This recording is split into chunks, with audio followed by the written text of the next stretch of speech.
তপস্যাকালের প্রথম সপ্তাহ শুক্রবার। প্রথম পাঠ প্রবক্তা এজেকিয়েলের গ্রন্থ, 18 অধ্যায়, পদ সংখ্যা 21 থেকে 28।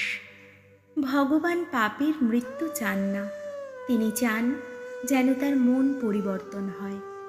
একদিন আমার প্রতি উচ্চারিত হল ভগবানের এই বাণী: দুর্জন যদি তার সমস্ত পাপকর্মের পথ ছেড়ে ফিরে আসে, সে যদি আমার সমস্ত বিধি নির্দেশ মেনে চলে আর ন্যায় ধর্ম পালন করে, তাহলে সে কিন্তু বাঁচবে, মরবেই না।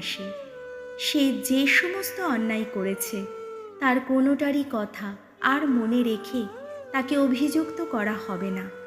সে ধর্ম পালন করেছে বলেই বেঁচে থাকবে। আমি কি দুর্জনের মৃত্যু কখনো চাইতে পারি? এ কথা শোনাচ্ছেন স্বয়ং প্রভু ভগবান। আমি কি বরং এই চাই না যে দুর্জন তার অমন আচরণ ছেড়ে ফিরে আসুক আর বেঁচেই থাকুক? এদিকে ধার্মিক মানুষ যদি তার ধর্মাচরণের পথ থেকে সরে যায়, সে যদি কোনো কুকর্ম করে, দুর্জনের মতোই ওই সব জঘন্য ক্রিয়াকাণ্ড করে, তাহলে সে কি কখনো বাঁচতে পারে? না। সে যে সমস্ত সৎ কর্ম করেছে তখন তার একটিও আর মনে রাখা হবে না। সে তো অবিশ্বস্ত হয়েছে, পাপ করেছে, তাই সে মরবেই। তবুও তোমরা কিনা বলে থাকো ভগবানের আচরণ অসঙ্গত। তাহলে শোনো ইসরায়েল বংশের মানুষেরা, সত্যিই কি আমারই আচরণ অসঙ্গত? বরং তোমাদেরই আচার আচরণ কি অসঙ্গত নয়? কোনো ধার্মিক মানুষ যদি তার ধর্মাচরণের পথ থেকে সরে যায়, সে যদি কোনো কুকর্ম করে আর তাতে মরেই যায়, তাহলে সে তো তার সেই কুকর্মের জন্যেই মরে। এদিকে কোনো দুর্জন যদি তার দুষ্কর্মের পথ ছেড়ে ফিরে আসে, সে যদি ন্যায় ধর্ম পালন করে, তাহলে সে তো তাতে নিজের প্রাণটা বাঁচিয়েই রাখে। সে তো ভেবে চিন্তেই তার আগেকার সেই সমস্ত অন্যায়ের পথ ছেড়ে ফিরে এসেছে, তাই সে বাঁচবে, মরবেই না। সে প্রভুর বাণী। শ্যাম সঙ্গীত ধুয়ো। প্রভু যদি আমাদের দোষী করো তুমি, তোমার সামনে কে বা দাঁড়াতে পারে? ওগো ভগবান, অতল থেকেই ডাকছি তোমায়। আমার এ ডাক শোনো প্রভু, শোনো তুমি। মিনতির ডাক কান পেতে শোনো তুমি। ধুয়ো। প্রভু যদি আমাদের দোষী করো তুমি, তোমার সামনে কে বা দাঁড়াতে পারে? ওগো ভগবান, যদি তুমি ধরো মানুষের অপরাধ, তাহলে তোমার সামনে কেই বা দাঁড়াতে পারবে প্রভু? কিন্তু তুমি তো নিত্য ক্ষমার আধার, তাই সকলেই তোমায় এত শ্রদ্ধা করে। ধুয়ো। প্রভু যদি আমাদের দোষী করো তুমি, তোমার সামনে কে বা দাঁড়াতে পারে? ভগবানের পথ চেয়ে আছি আমি, প্রাণটা আমার তাঁরই পথ চেয়ে আছে। তাঁর বাণীতে আস্থা রেখেছি আমি। ধুয়ো। প্রভু যদি আমাদের দোষী করো তুমি, তোমার সামনে কে বা দাঁড়াতে পারে?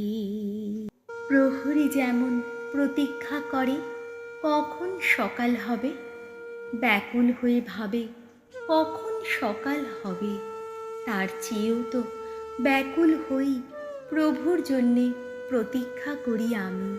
ধুয়ো। প্রভু,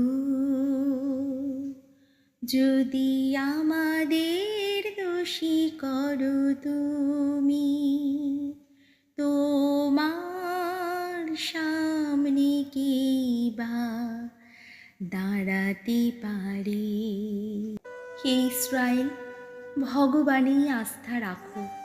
ভগবান, আহা, করুণার নিধান তিনি, ত্রাণ শক্তির অমিয় আধার তিনি। যত অন্যায়, যত অপরাধ থেকে ইসরায়েলকে তিনি একদিন মুক্তই করবেন। ধুয়ো। প্রভু,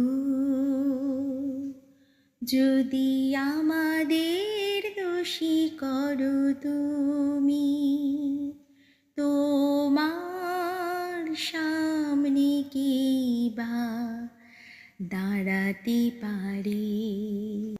বাণী বন্দনা।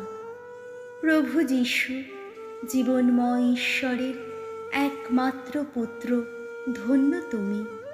তোমরা দূরে ফেলে দাও তোমাদের যত পাপের ভার। এক নতুন মন, নতুন প্রাণ গড়ে তোলো আজ নিজেদের অন্তরে। মথি রচিত মঙ্গল সমাচার, 5 অধ্যায়, পদ সংখ্যা 20 থেকে 26।